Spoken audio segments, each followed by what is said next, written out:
And as the weather gets colder and the heat comes back on in homes, experts advise you to make sure that your carbon monoxide alarm is working. Carbon monoxide is an odorless and colorless gas that is deadly and often goes undetected. Now, you want to make sure to choose an alarm that has the label of a recognized testing laboratory.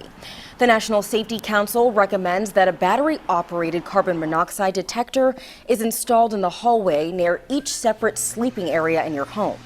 Check and replace the battery when needed, and you need to replace your detector every 5 years. They only last for so many years. If you do have a carbon monoxide detector that starts beeping, like a single beep, and then it's like 30 seconds and another beep, that may mean that the detector itself is bad. If that's the case, you should replace it immediately. The Consumer Product Safety Commission cautions that people should never ignore a carbon monoxide alarm. Call 911 and watch to be cleared to re-enter emergency responder.